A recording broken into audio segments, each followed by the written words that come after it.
Hello. What's up? What's up? Hello, Motive Zone family. How are you? Happy I hope Wednesday. that everyone is doing well.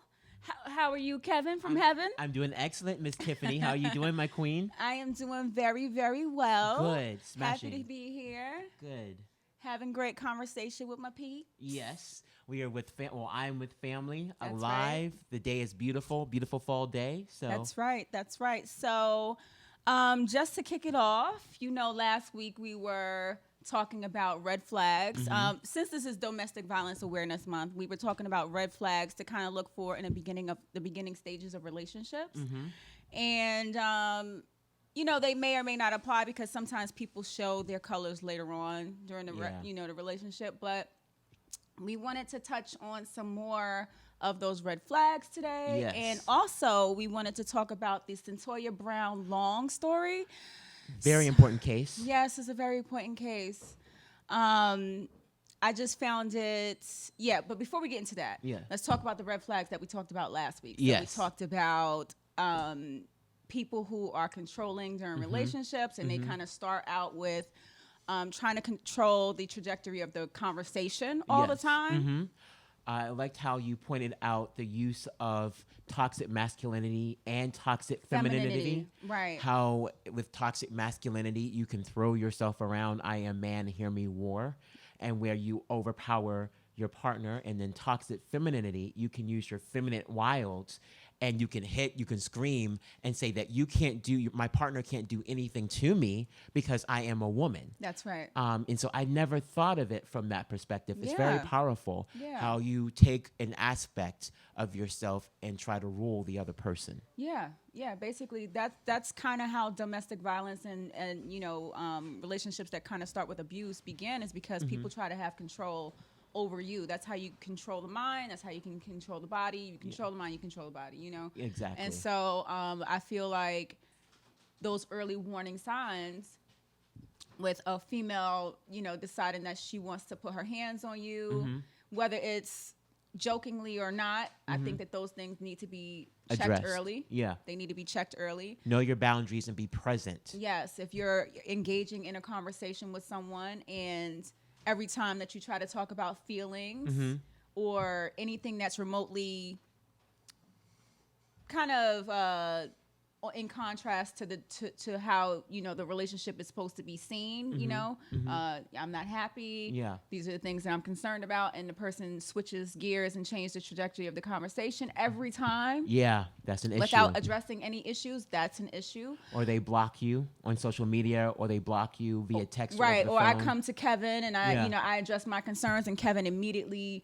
blocks me or breaks up with me, that kind of thing. That's an early warning sign. Yeah, leave them alone. Yeah, stalking, social Big. media stalking is Yeah. another warning sign. Yeah. I think that, like we said last week in the beginning, it's all hot and heavy. Everything is all cool. You want to bask in the attention that your lover is giving to you. However, those things that appear cute in the beginning can become a problem later on. Exactly. So, you got to kind of learn how to manage your emotions. I understand the desire to want to be around somebody all the time and wanting to,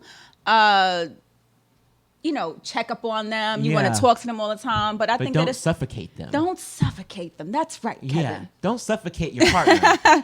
Let them be. That's right, because you give yourself time and space to really assess whether or not this person is actually good for you, or if you're just basking in the idea of a relationship with this person. All throughout last week, I heard the theme that I heard was wholeness. Yeah. And being present. You got to know, you have to be whole. You have to know yourself. That's right. You can't.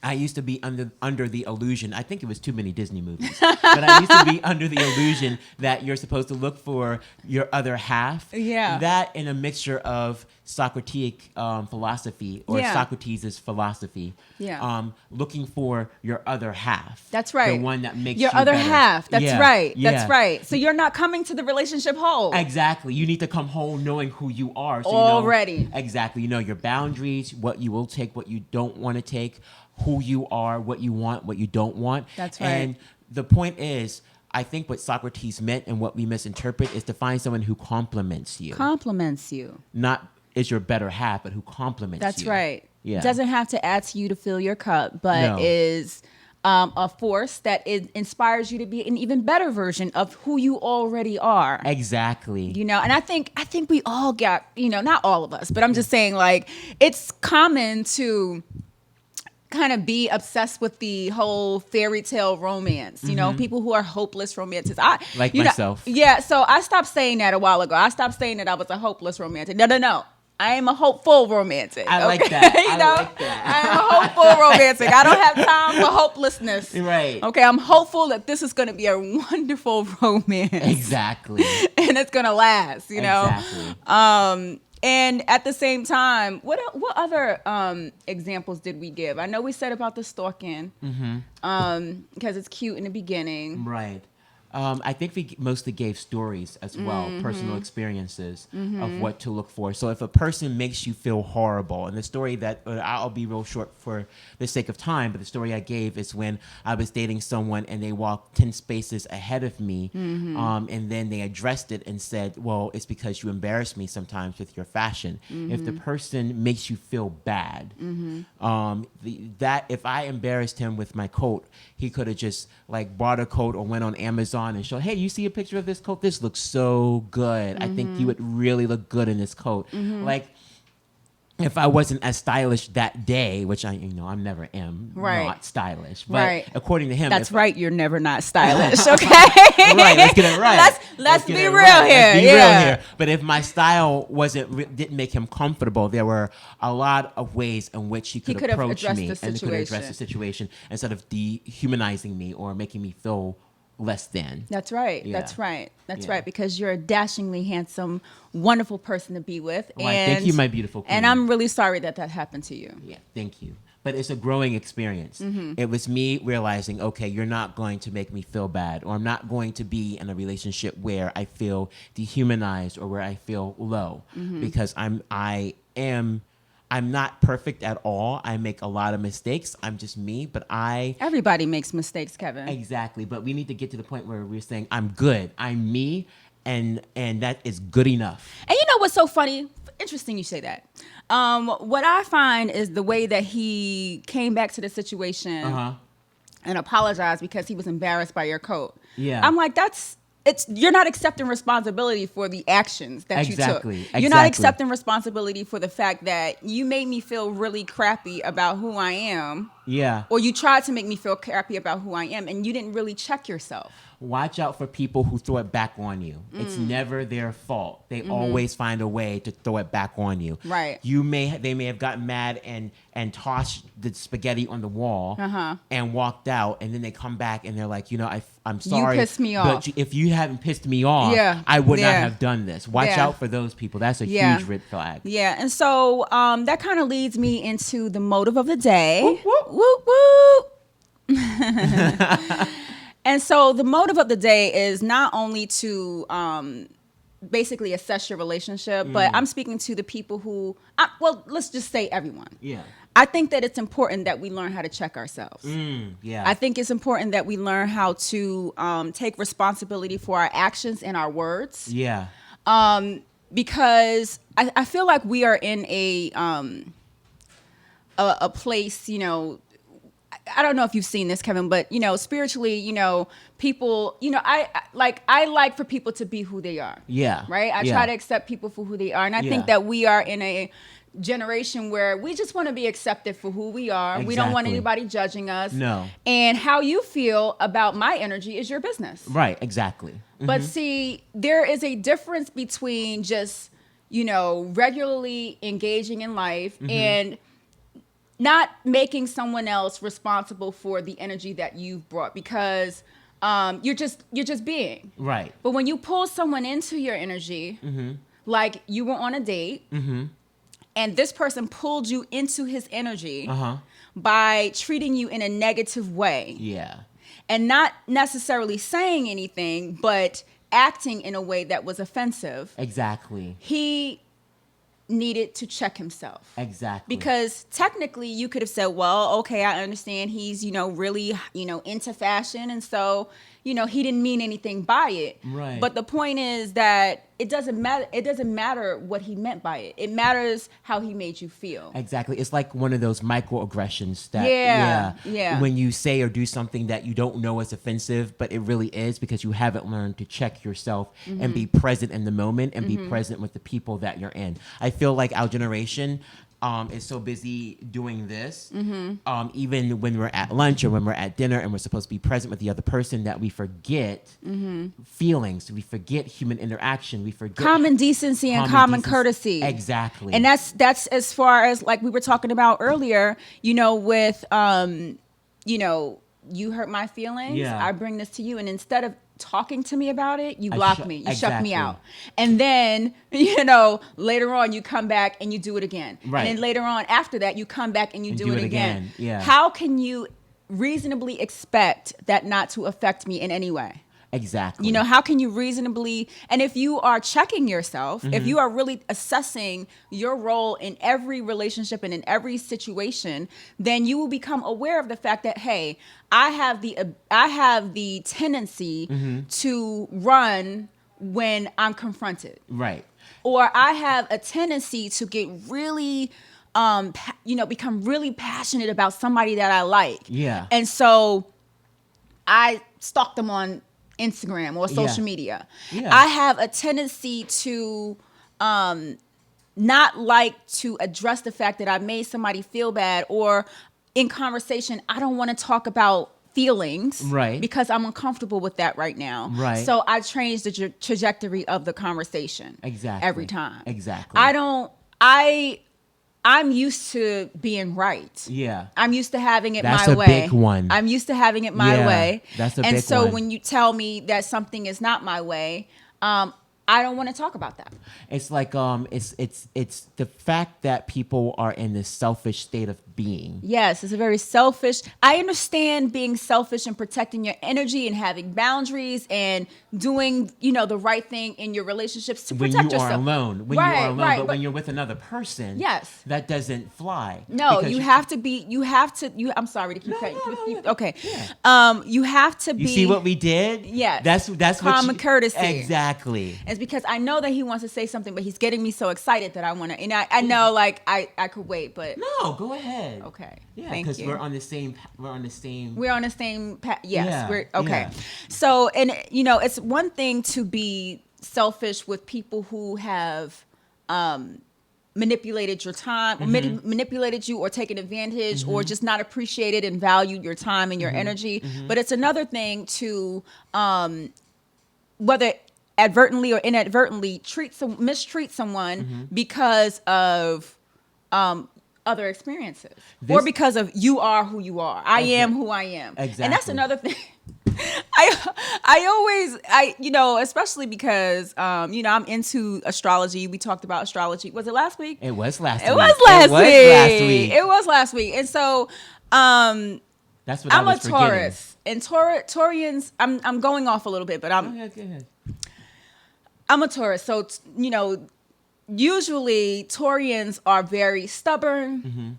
They can be stingy. These are the negative traits. Right. Stingy, stubborn. I don't know, but stubborn is like at the top of the list, right? Yeah, Stubborn and stingy. And I'm like, well, damn, I'm not, I don't think that I've ever been stingy in my life. Right.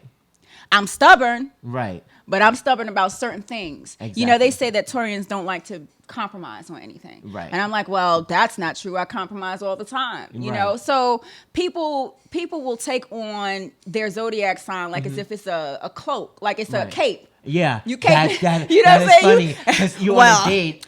I'm a Taurus, so oh well. Right, because I've had so many conversations after speaking with you and after you started opening up my third eye. I have listened and received so many conversations from different people about how, oh, well, I remember this one guy told me, well, you're a Gemini, and Geminis often don't stick around, and this was our first date. And I'm like, well, you don't know me that well. Right. And, well, I have a story. I've done it. Yeah, I've done it. I've done it plenty of times. I guess this is leading into real talk. Yes, you know it. Yeah, real talk. Real talk. Real talk. All right, so story time. we were on a date, and they told me, Geminis run. I'm not going to get too detailed because he may be watching. I don't want him to feel embarrassed. Okay. But we were on a nice date in Baltimore, and he said, Geminis run, and, I'm not so sure about you. And I said, well, you don't really know me to judge me, to prejudge that I would run. But I do run, and I don't attest that to my sign, but I'm just, and running in concert with you that people wear their signs like a cloak, or they judge other people based on their signs. Right. But so when I notice that someone is after the experience with the guy I met in grad school, when I notice that when I notice certain traits or certain signs that scare me, instead of confronting them, I do run. And I'm not going to attest that to me being a Gemini. I'm going to attest that based off of my experience. It's just, I don't like confrontation. That's just my personality. Okay. And I head the other direction. When I feel like, when we're on a date, for anybody who I date in the future, please do not make googly eyes at other guys at the dinner table. No, that's rude. That's rude. Yeah. And I've had plenty of people who have done that and even made comments while I'm at the table. And I'm like, we don't know each other like that for you to joke around with me. And so after those experiences, when I see something similar, I run the other direction. I'm like, I can't deal, and I don't like confrontation, so I'm going to go. I'm working on that, but I'm not going to attest that. I assess the problem, I assess the issue, and I'm making myself better. Yeah. And here's the thing. What I find troubling about that is like, okay, you are the zodiac sign Gemini. You know that you are a runner. Right. When you're faced with certain confrontation. There's two parts of me. There's two twins. There are two people in there. There really are two people in there. Okay. I've seen the other one come out. You don't want the other one to come out. You don't want the other one. Trust me. Every Gemini I know, there's two of those people in there, and maybe more. I don't know. The other one does a little voodoo. You don't want him coming out. Yeah, no. My Kevin is wonderful. Thank you.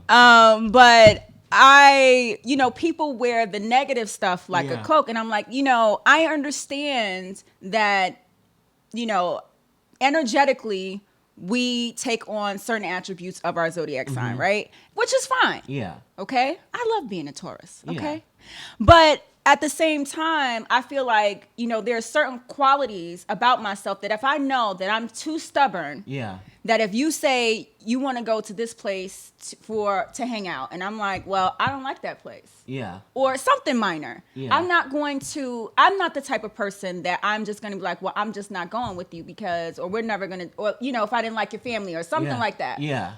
I'm never going to be around them because I said what I said. Right, exactly. I said what I said. I feel like, when you have relationships with people, whether in work, personal, friendships, there needs to be some level of compromise. I'm not going to wear my zodiac sign or the negative attributes of my zodiac sign to basically put a stamp on, well, this is me and I'm never going to change. Exactly. I feel like we all have the ability to grow up and basically take accountability for our actions.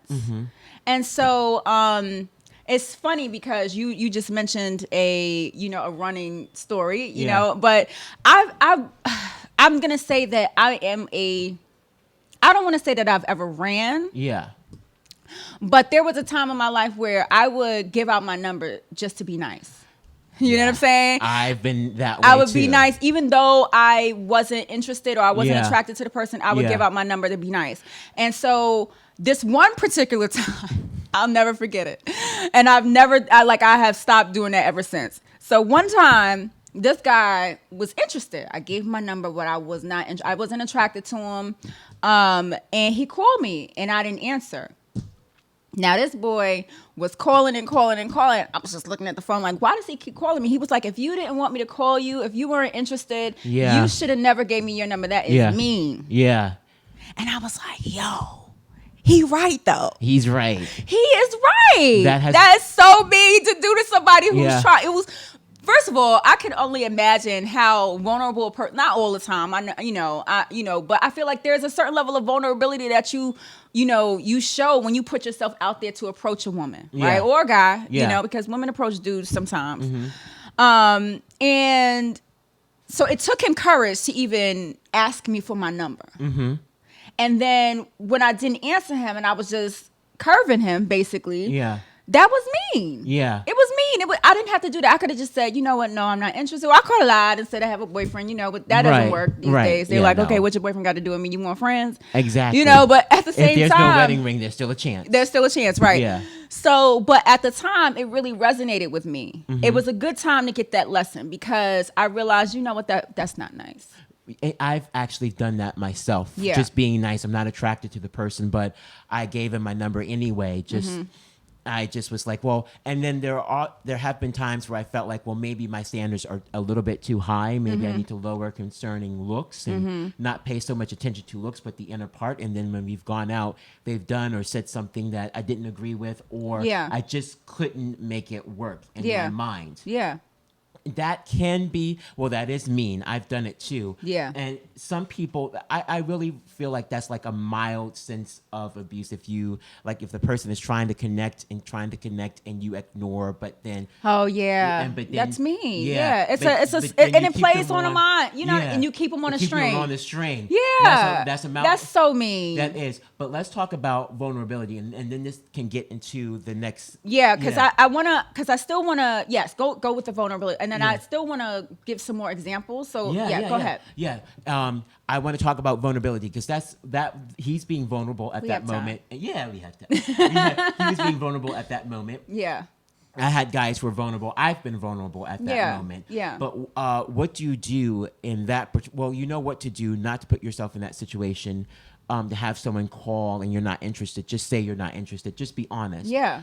That's the best advice that I can personally give. Just be honest. But when you are on the other end of vulnerability, because the woman that we're about to talk about much later into the show, she became in a situation of abuse, sexual abuse and sex trafficked because she was in vulnerable moments all of her life, from home to school and then into relationships. Yeah. So I just want to find out ways in which people who are in a vulnerable spot can protect themselves. That's a good question. Yeah. That is a good question. And I think that it starts with understanding that just because someone asks something of you doesn't mean that you have to do it. I like that. You know what I mean? I like that. I think that at the time that I was, because this was, like I said, this was years ago, I was younger, but at the time I didn't know how to say no. Right. So I didn't know how to set boundaries for myself. Right. And so I didn't want to, I didn't like hurting people's feelings. Now, I didn't realize at the time that me taking the number and ignoring dude was actually hurting his feelings probably even more than what it would have done if I would have just said no. Right. And so I think that one of the things that I learned over time was to firmly say no. I've had,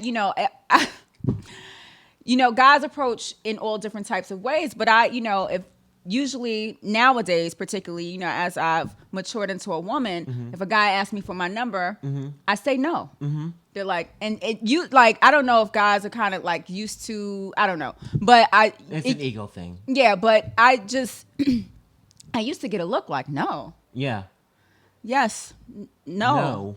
No. I'm not gonna, and I used to give an explanation. First I started off small, I have a boyfriend. Yeah. But that didn't work. And I started off, well, I'm sorry, no. My answer is just firmly no. I don't owe you an explanation. Yeah. I don't have to stroke your ego. Right. The answer is no. I'm trying to get to that point. Yeah. And I'm not being mean about it. Yeah. But I'm sorry, I'm going to let you finish your thought. Yeah. What I do now is, can I take you out? Yeah. No, thank you. Yeah. Or thank you for asking, but no. Yeah. Or no, but thank you for, I try to be nice about it. I try to let guys down in a way that's, they still can maintain their dignity after they walk away from me having been told no. Exactly. You know what I mean? Exactly. Because I just feel like they're human. Yeah. You know what I'm saying? Like, people have to all they did was just ask you out. Exactly. And so, like, as we were talking about, like, the different red flags, you have to understand we're dealing with human beings, right? Yeah. Nobody is perfect. And, things are going to get out of control. But as far as, like, things are not going to get out of control. I'm saying things can get out of control. Yes. They can, But if you kind of assert yourself early and say, hey, these are my boundaries. This is where I stand. You miss all the complications. Yeah, because listen, if I have to hurt your feelings now, at least I'm not hurting your feelings down the road. Yeah. You know what I mean? If I'm not interested, or if I want nothing, I don't want anything to do with the type of relationship that you want, then I'm gonna tell you early. Exactly. Because I don't want long-term issues, but also like residue. Yeah. On you later on. Like, why would I want you to be hurting for a long period of time? Like the trauma of being hurt by someone. Like, that's a really big deal. I think of the karma that happens, because what you get in this world. Yes, and karma. Come on. Yeah, what you get is what you put out is what you get. That's right.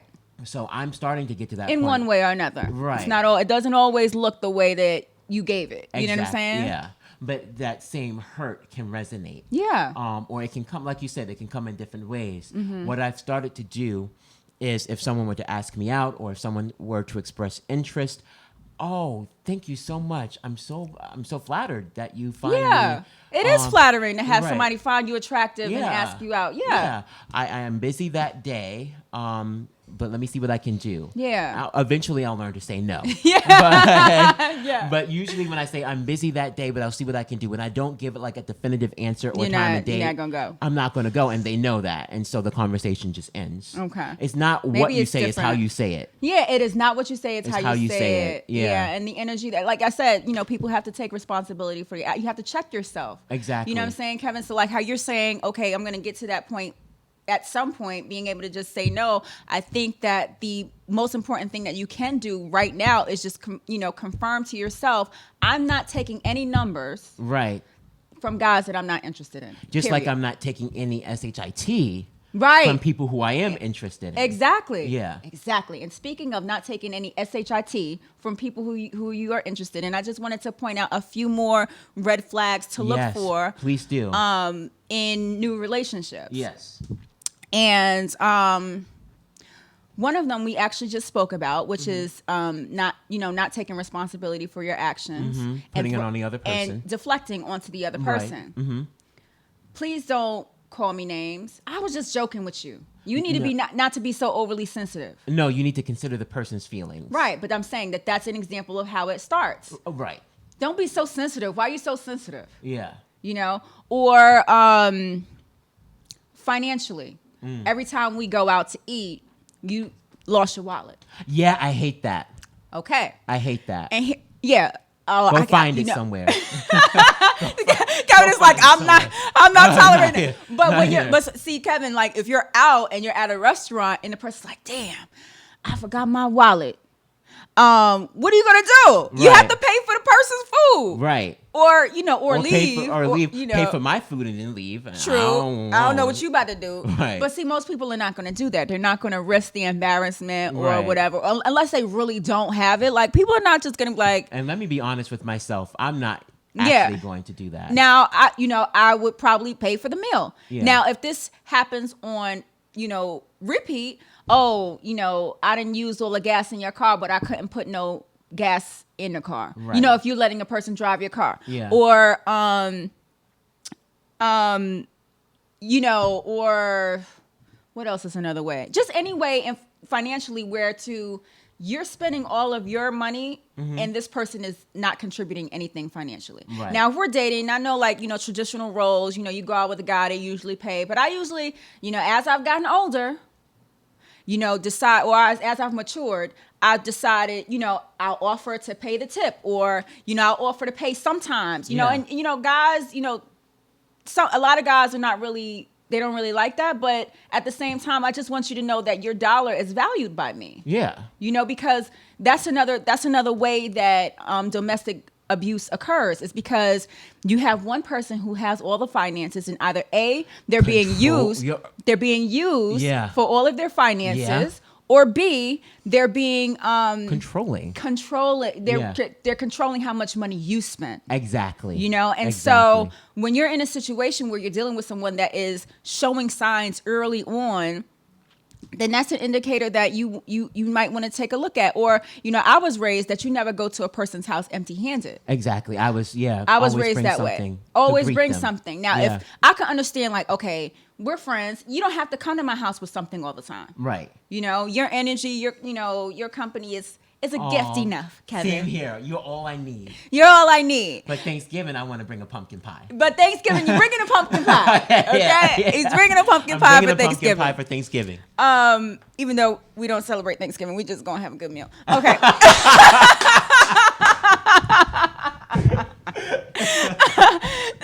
I love it. Yeah. You know, I don't celebrate Thanksgiving in my house, but you know, whatever. I know what you meant. Right. No, but seriously, like, Yeah. if somebody is controlling how you spend money, that kind of thing, not accepting responsibility for their actions or their words, those are two red flags that could possibly lead into something bigger. Yeah. Oh, and another one that's really good, because I got stories. Oh, I want to hear them. Lying about your age. Now, these are uncommon red flags. Yeah. Now, lying about your age. I've dated a couple of dudes that lied about their age. They were much older? Yes. Okay. Yes. Okay. So one guy I dated years ago, not only did he lie about his age, he had children. Oh. Yeah. And he lied. So he had 3 kids, but I was only aware of the 2. Yeah. Okay. And because Yeah. they were around him all the time. The other one lived down south somewhere with the mother. And Okay. she wouldn't let, this is what I later found out, she wouldn't let him have contact with her or the baby. Oh. Now, Probably going back to reason the why he didn't really going mention. back to the line at the age. Yeah. So I was young. I was a teen. I was 19 at the time, and I was dating an older dude. Mm-hmm. Now I like dudes that are a little bit older than me, maybe 3-4 years, but I don't really like to go too far. Now I've dated guys that were older, you know, by like 10 years, but it just always felt. But anyway, going back to the story. So this guy told me that he was like, I don't know, mid-20s or whatever, and turns out that he was in his 30s. Oh. And he lied Yeah. about his age, and it Yeah. just made me, at the time I was so young, I didn't realize that that's a red flag, Yeah. that you're trying to appear younger to appeal to a younger girl. That happens so many times. Yeah. Or if they don't lie about their age, they'll use some sort of measure of vulnerability where they'll take you in, especially for runaways, like the woman we were about to talk about.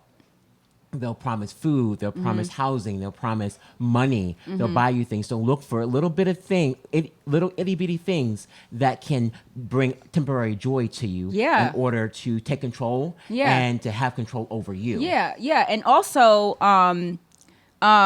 rushing in real fast, Yeah. introducing you to all of the family and friends, Yeah. so that they could get attached to you. You know, so you can get attached to them, they can get attached to you, and you feel guilty about leaving later on because you become attached to his family. And that was another case with the same guy. Wow. He had 2 kids. Wow. And, you know, his mother really liked me. I got along with his family. And so when it came time for me to try to break up with him, he would always deflect to, like, the family. What about the kids? Blah, blah, blah. And I was just like, they not my kids. Yeah. You know, but I think that at the time, I did still feel guilty. I didn't want to break the, relationship. But also lying about your kids. Yeah. It's a pet. When I say this burns my biscuits. Woo, this burns my biscuits. I'm going to tell you 2. So the same guy, how I found out that he was lying about his 3rd child is because I would always see this picture of this baby on his mother's mantle. And I was like, oh, that baby looked just like so-and-so. And so I said to him, that baby looked just like you. He was like, oh, that's one of my mama friend kids. Lying instead of saying. Right. So I didn't know. I was close with the mother, so I figured she would tell me. Yeah. You know, or maybe she thought that I already knew. I Yeah. think she thought that I already knew. Yeah.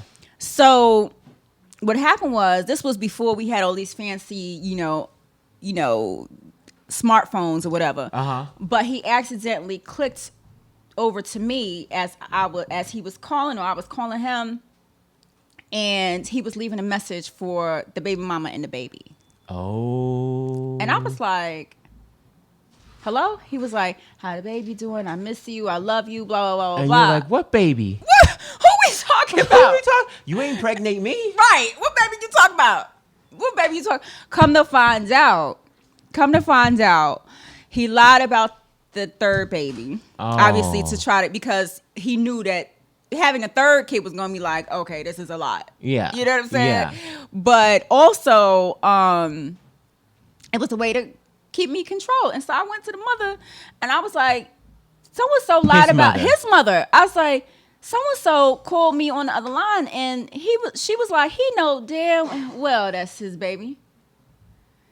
She was like, I thought you knew, type the deal. And I was devastated. When I say I was devastated, I was devastated. Because okay? he could have been honest from the start. He could have just told me the truth.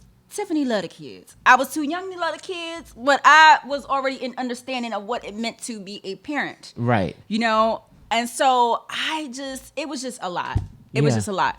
Now, who else lied about the kids? Oh, let's talk about the dating profiles. Oh. Okay. Tinder. Not a good one. Okay, I've never been on the Tinder.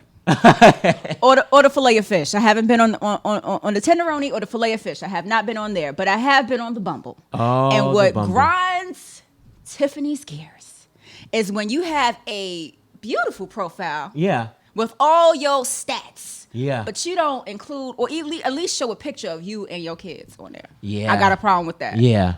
You know what I'm saying? You don't say single dad or nothing.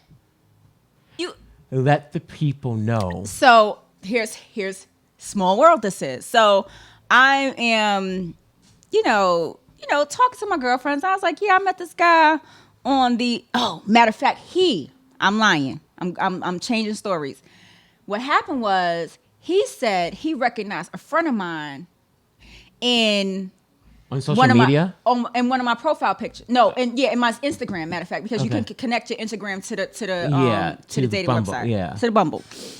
And so he was scrolling through and seeing a friend of mine. I was like, oh, okay, well, how did you date? Or he was like, well, we went on one date, blah, blah, blah. I was like, okay, so of course, I'm going to hit up my homegirl and be like, yo, what happened with you and this dude? So that's naturally what I did. And so she was like, did he tell you he has 5 kids that he goes to see every weekend in wherever? I was like, what?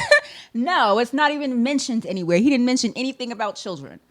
Gears obliterated. Like, when I say that grinds my gears, do not lie to me about your children. If you want to get to this one, just be honest be honest about what you got going on. Let me assess it for myself. You trying to control my mind I was just about to say, it's a moment of control. Yeah. Because once you get involved with him. You like him and you get all emotionally attached. Exactly. You completely disengage from the fact that, you got 5 kids that you don't lie to me. You try to rationalize in your brain. Yeah. The same thing happens in the gay community when it comes to boyfriends and when it comes to sexually transmitted diseases. Keeping it under wraps until, and I have a story, but I'm going to keep it private just because of the nature of the story. I'll just leave it at that. Okay. But what grinds my gears is being irresponsible, knowing the type of, how do I say this to be sensitive, knowing what you are going through physically, but not disclosing until after intimacy. That's a good. Yeah, we can talk about that later on another episode. Because that's a moment of control. Because now I'm involved with you. I like you. We're going forward, and now we've had this intimate moment. And then all of a sudden you have something that you need to tell me. Yes. That should have been discussed before. Yes. So if you I'm okay, by the way. Yes. So the moral of these stories is that if you notice early on that somebody is trying to control the trajectory of your relationship in the beginning, small things turn into big things over time. They snowball. And then next thing you know, this person is controlling any money that you spend, whether it's on yourself or family or whatever. This person is taking all of your money. This person is making you feel like everything that you say to them is going to be disregarded. Right. I can't express myself to you, so I don't express anything. Right. Exactly. So basically what you're doing is suppressing another person. And the whole thing about it is that, sometimes people have these attributes where they're controlling and they're this and they're that, and they haven't been checked. So they don't know to check themselves. Exactly. And so that's why the motive of the day is so important. Right. It's because we have to do self-checks. Like, am I ODing right now? Am I going overboard by looking at this person's everything all the time? Right. Obsessing over them. Or am I not paying attention to how they're making me feel, and I'm feeling raw and I'm feeling bad and I'm just not recognizing it? Ding, ding, ding. Be present. Be present. Yes. And so, that's be present and set boundaries, take responsibility for your actions.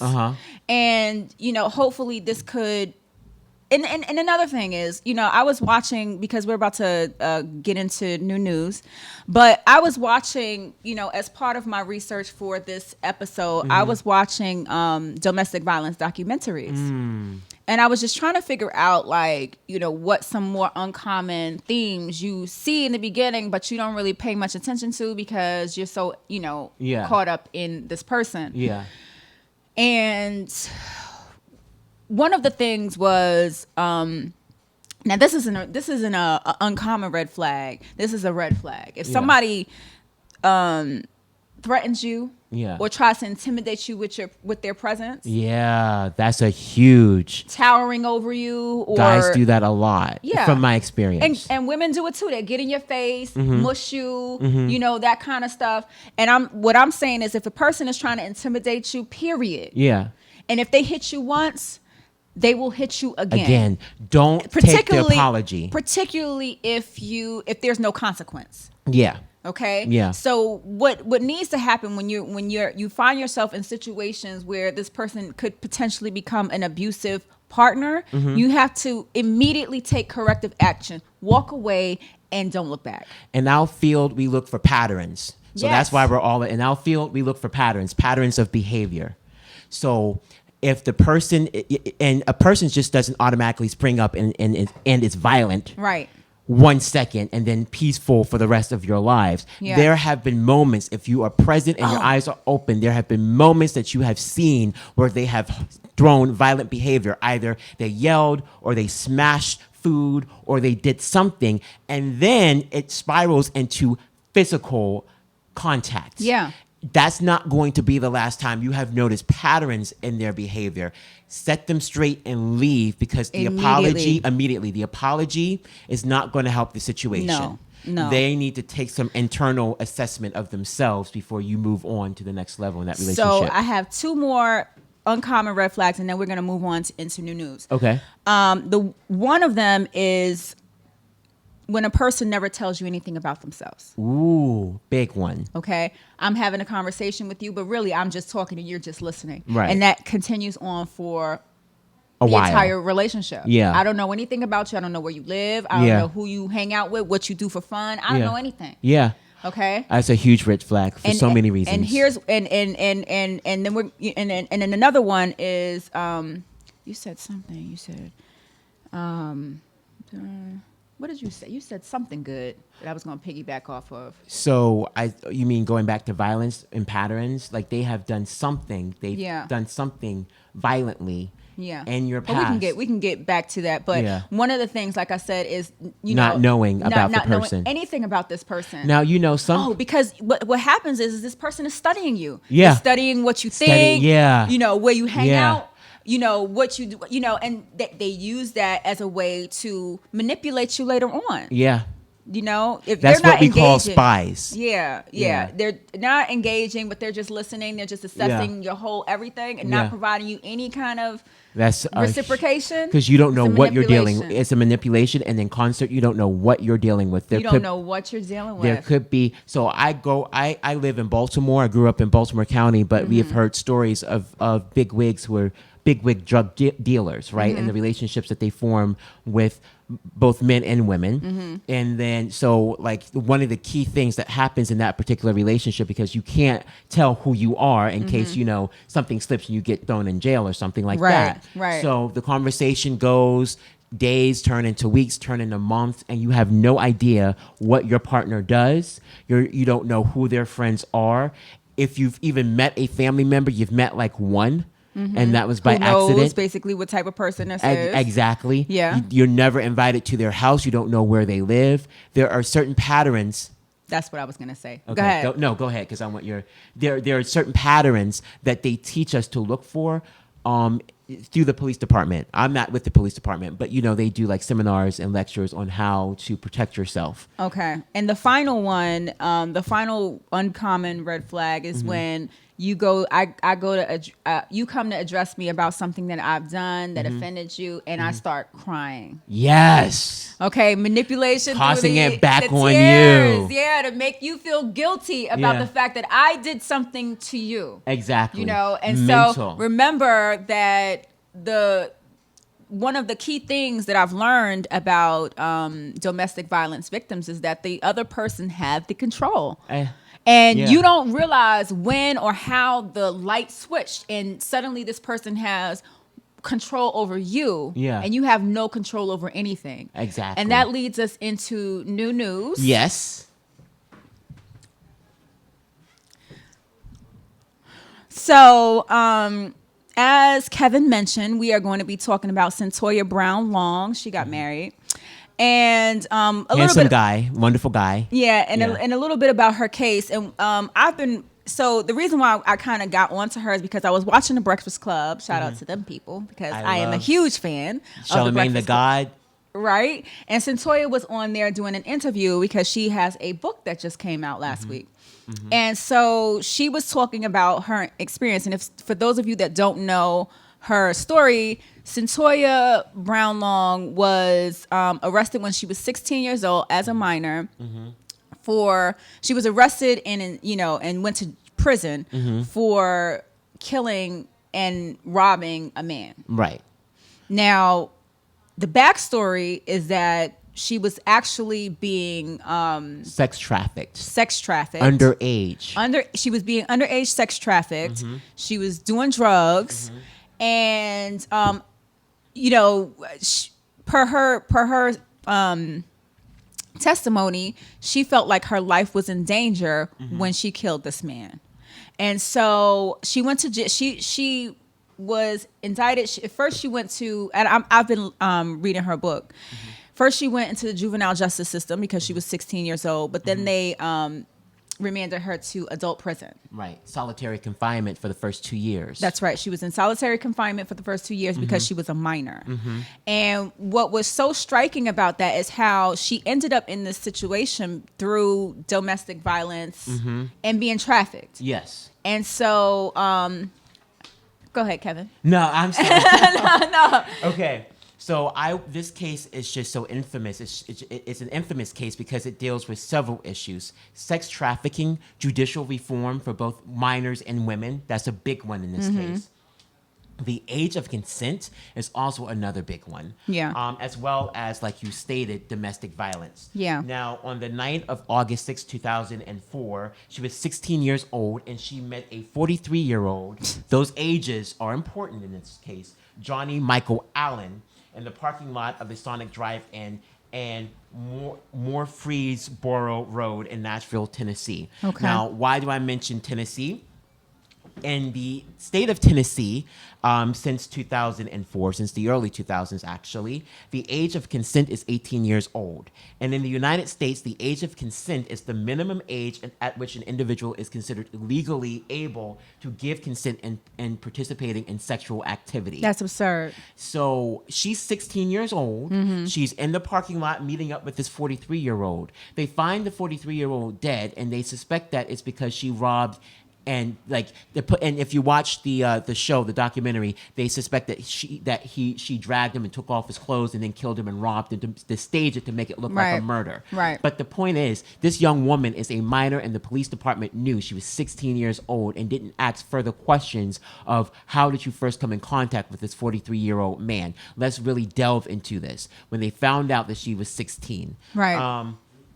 Going further into this case, and this goes back to her school age. So her mother, her birth mother, because she is adopted, she was an alcoholic and she took our narcotics. And so what they discovered later on when she was in her 20s during the trial is that this affected her frontal lobe.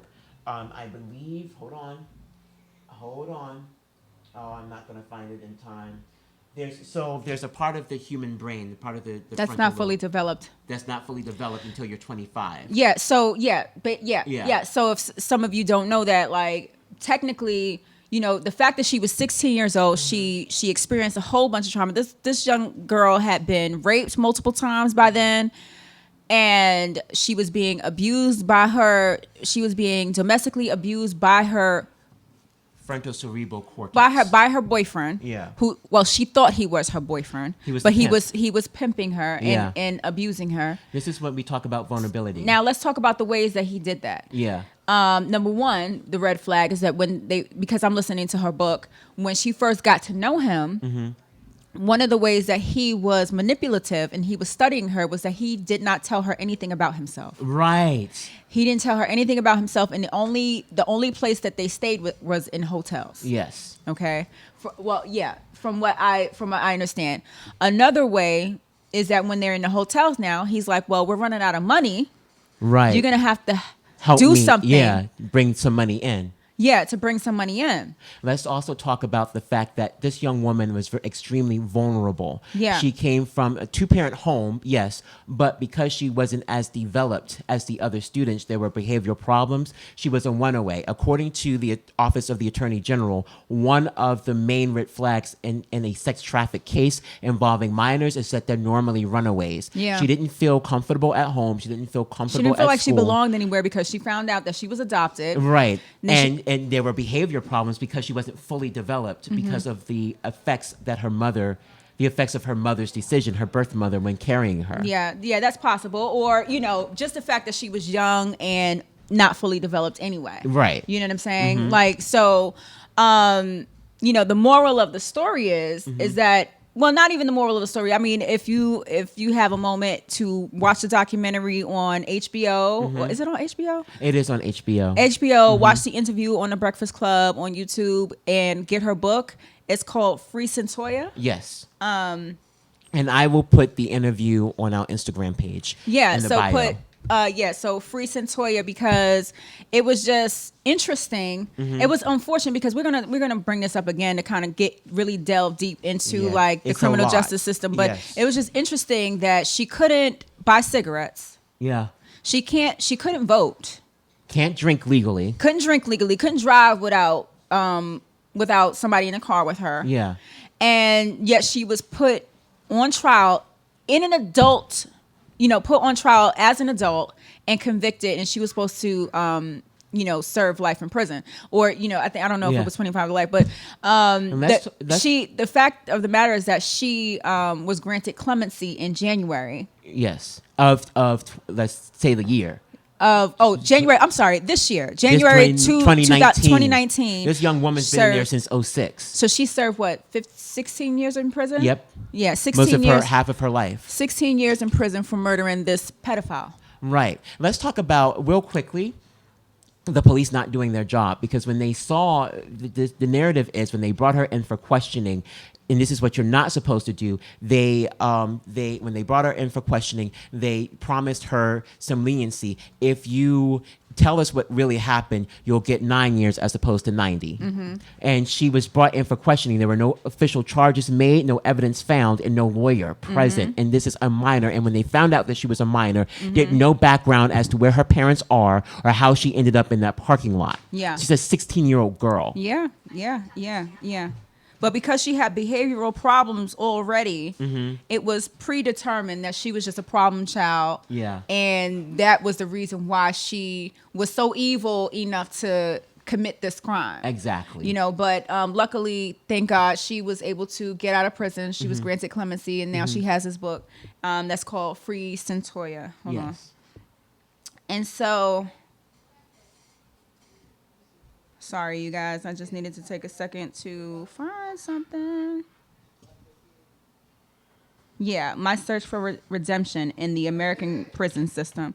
Free Centoya, my search for redemption in the American prison system. So, yeah, if you have a moment, get the book, get the Audible, check it out. But we're going to go into our next segment for our people.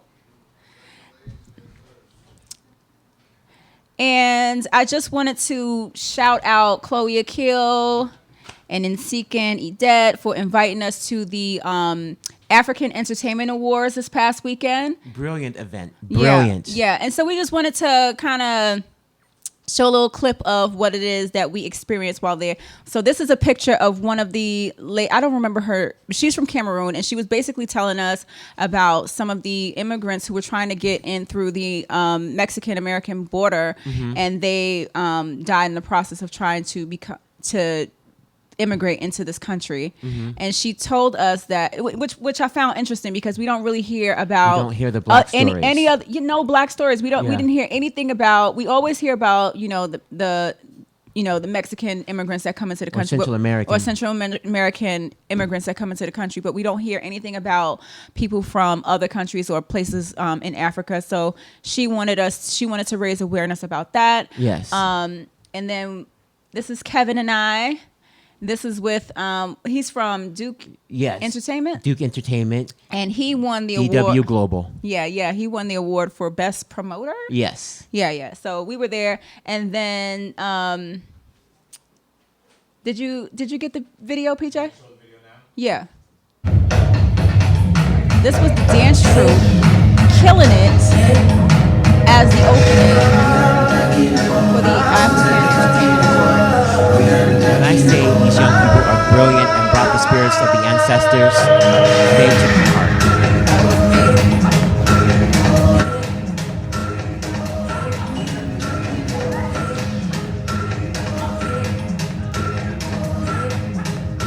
Look at them go. Yes, do it. Do They it got for us the hyped up. continent. Do it for the culture. Shouting out Nigeria. They definitely got us hyped up. Yes. Okay, PJ, you can stop. Thank you for that. So we had a really great time. Yes. And also tomorrow I just got an invitation. Ben Crump, do you know who that is? I do. He wrote a book. Smashing. I took a little control and signed Kevin up for this event tomorrow because Ben Crump has a book, and it's called Open Season: Legalized Genocide of Colored People. And so he's having a book signing tomorrow. That would be, yes. Yes. You know me. Yes. You So know we're going to me. go to that. So it's going to be at the Monocle. Sometimes control is good. From 4 to 5:30 tomorrow afternoon. So you have to email media@basepublicaffairs.com. So that's media at BASSPUBLICAFFAIRS.com Yes. in order to get reserved for this event. But anyway, it's just another event that you can go check out. Marianne Williamson will be at Oh, Howard that's University. Right. Marianne Williamson will We've be at been Marianne. invited. We've been invited. We're going to that on Sunday. Yes. And so, I think you should definitely look into Marianne and consider support. Well, I don't want to say all that, but I'm just gonna say she's the only Listen to the politician. argument. She's the only one out of all of them that has been talking about black issues, the black agenda, for as long as she's been. I don't know. I don't want to say alive, but she's been she's been making it known. So I just thought that it was really interesting that she's going to have a talk in HBCU. I know that it sounds like obviously it's rhetoric. She's a politician now. Yeah. But at the same time, I feel like she's a non-politician because, like I said, she's been talking about these issues before she even ran for politics. So it'd be good to tune in and listen. All right. Anyway, thank you all for tuning in this week. We look forward to talking to you again next week. We are the Motive Zone. Peace. Out.